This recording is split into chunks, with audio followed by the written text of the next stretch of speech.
The American Revolutionary War prison ship used by Britain, the HMS Jersey.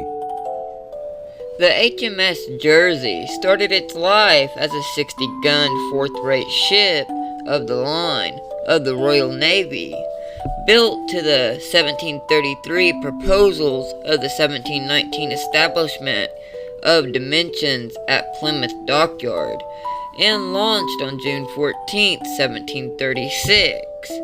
She saw action in the War of Jenkins' Ear and the 7 Years' War before being converted to a hospital ship in 1771. Then in 1780 she was converted again, this time to a prison ship, and was used by the British during the American Revolutionary War.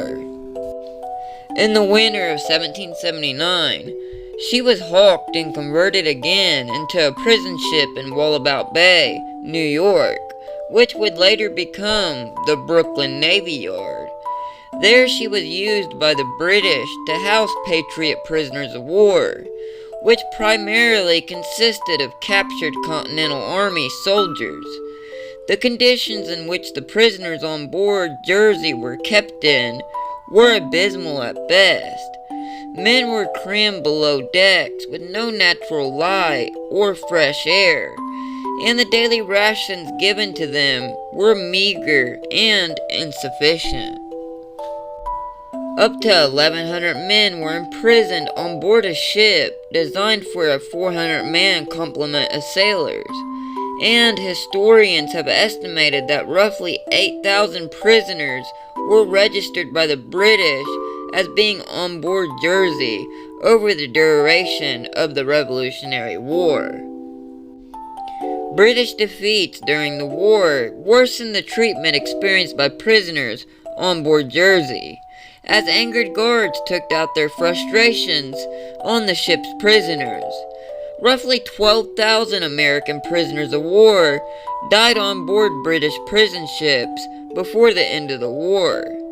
As many as 8 prisoners from Jersey alone were hastily buried on shore every day before the British surrendered at Yorktown on October 19, 1781.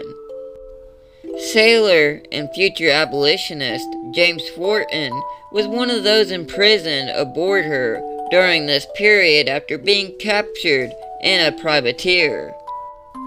When the British evacuated New York at the end of 1783, Jersey was abandoned and burned, and that ended her story. Remember, if it's more interesting, you can find it